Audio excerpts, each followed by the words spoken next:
la grande édition du journal. Présentation Tanga Thierry Zongo. Les agents de santé tirent sur la sonnette d'alarme quant à la satisfaction de leur plateforme revendicative. Au cours d'une conférence de presse qu'ils ont animée ce matin, ils invitent le gouvernement à se pencher sur leurs préoccupations. Pendant ce temps, la coordination nationale des syndicats de l'éducation, elle, était reçue par le Premier ministre Paul Kabatieba. Une rencontre qui annonce pour bientôt la reprise des négociations sur le protocole d'accord signé avec le gouvernement l'année dernière. L'appel du chef de l'État invitant les syndicats à observer une trêve sociale sera-t-il entendu? Difficile de trouver une réponse affirmative à cette question au regard de l'attitude du gouvernement face aux revendications syndicales.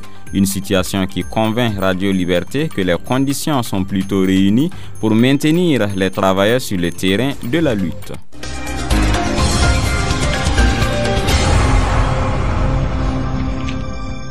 Madame, Messieurs, bonsoir et bienvenue à ce journal. En bref, pour commencer, le bilan des exactions au sein de la communauté Peul passe à 46 morts, selon un nouveau bilan dressé ce vendredi par le ministre de la Communication, Rémi Danguinou. Le mardi dernier, des individus armés ont assassiné 6 personnes dans le village de Yirgou-Foulbé, région du centre-nord dont le chef. Cette attaque meurtrière a conduit à des actions de représailles contre la communauté Peul. Bilan de la mise en œuvre du protocole d'accord signé avec le gouvernement le 13 mars 2017 et perspective. Ce sont ces points qui ont fait l'objet d'échanges ce matin entre le syndicat des travailleurs de la santé humaine et animale SYNCHA et les hommes de médias. Le syndicat dénonce de mauvaises conditions de travail et exige la satisfaction de sa plateforme revendicative. Le point, c'est avec Danouma Ismaël Traoré. Malgré les engagements pris par le gouvernement, la plupart des formations sanitaires et vétérinaires ne disposent pas du minimum pour accomplir leur mission, selon le syndicat des travailleurs de la santé humaine et animale SYNCHA. Au cours de cette conférence de presse, le secrétaire général du dit syndicat a signifié qu'un système de santé de qualité ne saurait se limiter à la construction de quelques infrastructures sans équipement adéquat et de personnel requis ou l'envoi de quelques équipements dans certaines formations sanitaires. À titre illustratif, Pissiamba Ouedraogo a déploré la fermeture du bloc opératoire du service de chirurgie viscérale du centre hospitalier universitaire Yalgado Ouedraogo depuis 1 an. Il en est de même des ruptures quasi permanentes de médicaments et autres matériels de travail qui affectent la mise en œuvre des mesures de gratuité pour les femmes enceintes et les enfants de moins de 5 ans. Les animateurs de la conférence de presse ont par ailleurs noté que les travailleurs et les populations doivent faire face à toutes ces défaillances du système sanitaire dans ce contexte marqué selon eux par une offensive méthodique du pouvoir contre les libertés et les droits sociaux des travailleurs et des populations. Pour le syndicat, le dialogue prôné par le pouvoir est une poudre aux yeux pour mieux bafouer les droits les plus élémentaires des travailleurs. C'est pourquoi Pissiamba Ouedraogo et ses camarades ont expliqué qu'ils n'entendent pas accéder à la demande du président du Faso d'observer une trêve sociale, une trêve qu'ils estiment avoir déjà observée suite aux négociations avec le gouvernement. Pas question donc pour eux d'observer une seconde trêve, la première n'ayant rien apporté de concret aux travailleurs. Pissiamba Ouedraogo poursuit en indiquant que malgré la disposition du SYNCHA au dialogue, le gouvernement pour l'essentiel a cherché et cherche toujours à gagner du temps en déniant ses engagements, si bien que pour lui, le dialogue social n'est qu'un slogan conjoncturel. Les conférenciers terminent en indiquant que les travailleurs de la santé humaine et animale ont suffisamment patienté et ne manqueront pas de prendre leurs responsabilités. La hausse annoncée du taux de financement de l'État au niveau du secteur de la santé n'a pour objectif que de divertir les populations, selon le secrétaire général du SYNCHA. Il estime qu'un taux de 13% n'apportera pas de solution aux préoccupations des populations en termes de santé. Écoutons Pissiamba Ouedraogo au micro de Danouma Ismaël Traoré. Nous pouvons dire d'emblée que c'est en deçà de ce que les gouvernants eux-mêmes ont décidé en 2001 à Abuja, d'avoir minimum le taux de 15%. Deuxièmement, quand on examine les statistiques de 2015 à 2017, on peut dire que en réalité, c'est un fait d'annonce. Sinon, il n'y aura aucun effet. Pourquoi? En 2015, le taux de financement était de 12%. 60%. Et ce taux-là a chuté en 2016 à 12,35%, pour encore redescendre à 11,89% en 2017, sous ce régime du MPP. Donc aujourd'hui, quand on dit qu'on a augmenté, etc., on voit bien qu'on est même en train de repartir sur les budgets qu'on avait en 2013-2014. Donc il n'y a rien d'extraordinaire. Donc de notre point de vue, ce sont des effets d'annonce, c'est pour effectivement tenter de divertir les gens. Sinon, c'est bien clair que les mesures phares annoncées dans la santé ont échoué. Le principal problème, ce sont les ressources. Sinon, pour nous, ça ne va pas changer fondamentalement l'accès des populations aux services de santé. Plutôt que d'appeler à une trêve sociale, le président du Faso gagnerait à prendre des mesures concrètes pour trouver des solutions aux préoccupations des populations. Foire du Sincha au cours de cette conférence de presse. Selon Pisiamba Ouedraogo, le pouvoir à travers la trêve sociale n'envisage pas traiter les revendications des travailleurs, mais plutôt les étouffer. Nous l'écoutons toujours au micro de Danouma Ismaël Traoré. Les mesures d'austérité décidées par la Banque mondiale, c'est leur politique centrale. Et aujourd'hui, là, c'est ce qu'ils veulent qu'on les laisse appliquer, cette politique. Les 6 derniers mois de l'année ont montré que la trêve, pour eux, ce n'est pas un temps pour traiter nos revendications, c'est un temps pour étouffer le mouvement syndical. Et c'est ce que nous avons montré. Et aujourd'hui, c'est clair et net qu'avec les mesures prises dans le cadre du budget 2019, on ne demande plus aux travailleurs et à notre peuple de serrer la ceinture. C'est l'anéantissement financier. C'est ça le projet. Alors de ce point de vue-là, nous on pense qu'une trêve, ça veut dire qu'on a signé la mort. On commence à être un peu lassé, exaspéré par le dialogue avec ce gouvernement. C'est des rencontres interminables qui ne sortent pas avec des solutions. C'est plutôt on ruse pour gagner du temps lorsqu'on parle de négociation. Si bien que pour nous, on pense que la trêve, c'est un suicide pour le mouvement syndical. Mais si on négocie et il y a des résultats, il n'y a pas de raison de faire grève. On négocie, on a les résultats. Avec ce gouvernement, il faut faire grève pour qu'on applique. Voilà, on nous fait tourner en rond. Non, je crois que le chef de l'État aurait été inspiré vraiment de prendre des mesures concrètes.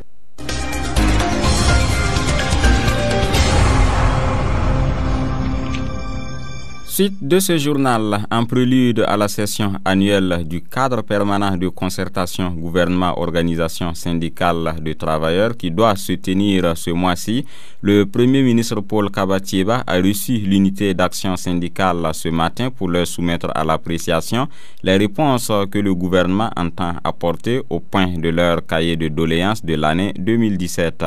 Mais d'ores et déjà, les syndicats affirment que beaucoup d'engagements n'ont pas été respectés par le gouvernement.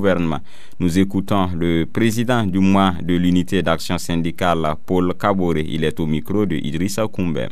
Nous allons nous retrouver en tant que l'UIS, discuter, voir et leur répondre rapidement pour qu'avant la fin du mois de janvier, nous puissions trouver en tout cas une autre réponse qui va vider certainement le gouvernement. Quand on envoie le cahier de doléances comme ça, ils ne répondent pas bien, c'est-à-dire qu'il n'y a rien de concret. C'est pour ça qu'en 2018, nous avons dit pas de cahier de doléances pour que ce qui est 2017 là, on puisse appuyer ça et voir maintenant dans l'avenir, en 2019, comment il faut présenter le cahier de doléances. Mais en attendant, nous avons vu qu'il n'y a plus d'engagement que le gouvernement a pris qui n'a pas été respecté. Donc, raison pour laquelle ce n'est pas la peine de donner des cahiers de doléances qui dorment dans les tiroirs. Et c'est pour ça que nous avons dit, on ne fait pas 2018, on les laisse pour qu'ils nous amènent 2017, on va voir ce qu'il y a et voir les engagements non tenus jusqu'à présent et avant de décider quoi que ce soit. Ils ont fait une réponse, nous allons voir ensemble et leur donner une autre réponse.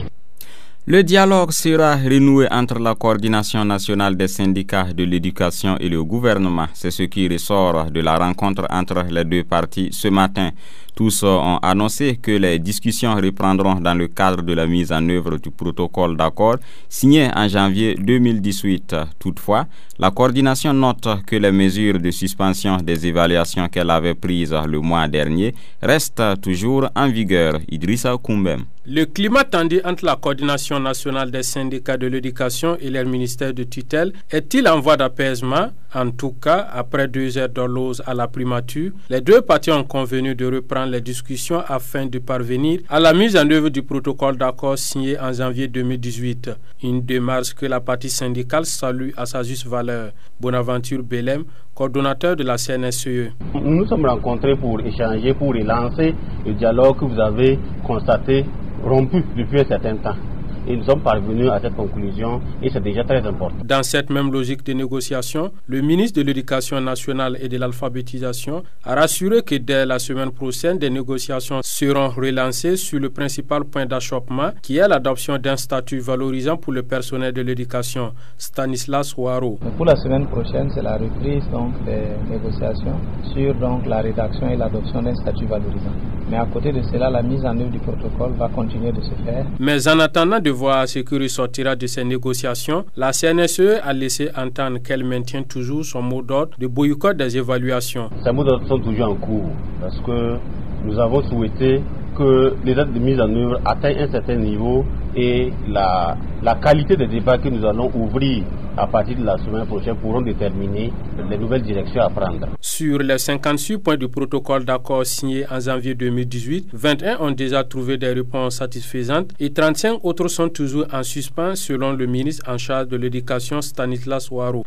L'unité d'action syndicale a commémoré hier les 53 ans du soulèvement populaire de 1966 qui a mis fin au pouvoir de Maurice Yameogo. Elle a à cet effet organisé une conférence publique à Ouagadougou et qui avait pour thème « Loi de finances 2019, quelle similitude avec le budget de l'État de 1966 de Maurice Yameogo et quelles leçons ?»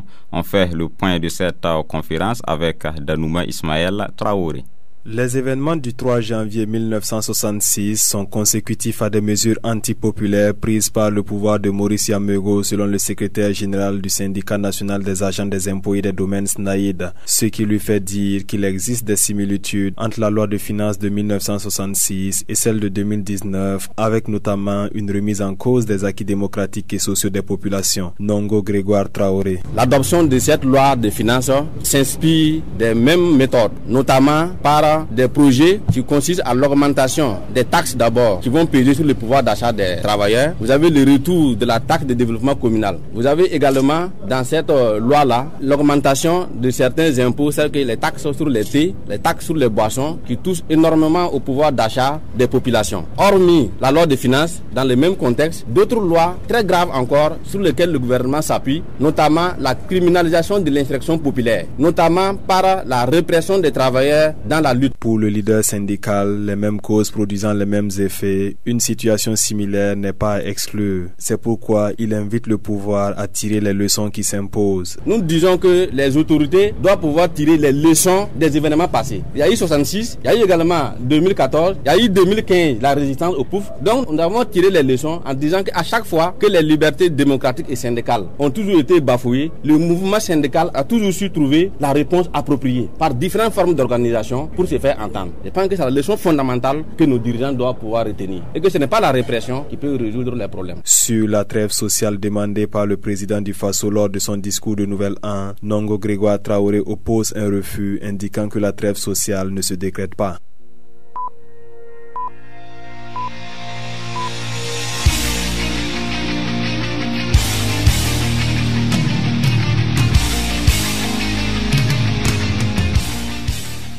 Actualité hors de nos frontières. Entamé le 18 décembre 2018, les cheminots maliens poursuivent leur grève de la faim jusqu'à ce jour. Ils réclament près de 10 mois d'arriérés de salaire. Le gouvernement a proposé le paiement de 2 mois, mais les cheminots disent rejeter cette offre et comptent poursuivre cette grève jusqu'au paiement de 9 mois d'arriérés. On parle toujours de grève et cette fois en Guinée-Bissau où les enseignants ont annoncé la poursuite de leur grève jusqu'à fin janvier après l'échec d'une rencontre avec le ministère de l'Éducation nationale. Ces enseignants revendiquent le paiement d'arriérés de salaire des contractuels, l'adoption d'un plan de carrière pour tous les professeurs ainsi que de meilleures conditions de travail. Au Nigeria, 5 soldats ont perdu la vie ce mercredi dans le crash d'un hélicoptère de l'armée. L'appareil s'est écrasé alors qu'il apportait un soutien soutien militaire au bataillon 1145 lors de l'attaque de la base de Damasak dans l'état de Borno par le groupe Boko Haram. Les causes de l'incident n'ont pas pu être déterminées.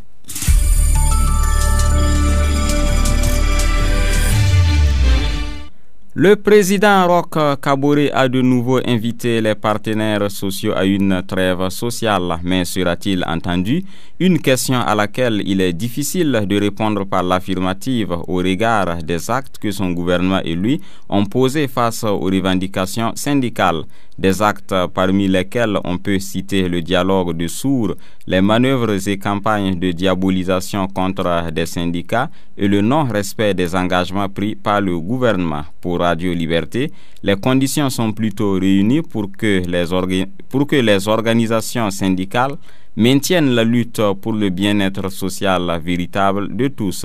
C'est le sujet de l'éditorial de ce vendredi que nous vous proposons avec Dasmane Nyangane. Dans son adresse à la nation à l'occasion du Nouvel An 2019, le président Roch Kaboré a de nouveau invité les partenaires sociaux que sont les organisations syndicales à une trêve sociale. Un an auparavant, il notifiait que l'année 2017 a été marquée par une certaine agitation sur le front social. Bien avant, en octobre 2016, face à la grogne sociale qui ne faisait que s'amplifier, le chef de l'État avait, à l'occasion de l'an 2 de l'insurrection populaire, déclaré qu'il n'était pas possible de prétendre, en moins d'un an de son accession au pouvoir, de trouver des solutions acceptables et durables aux revendications. Il avait alors lancé un appel solennel à la retenue sur le front social. Outre le président Kaboré, c'est son premier ministre Paul Kaba Thieba qui a aussi appelé les syndicats en février 2017 à observer une trêve sociale.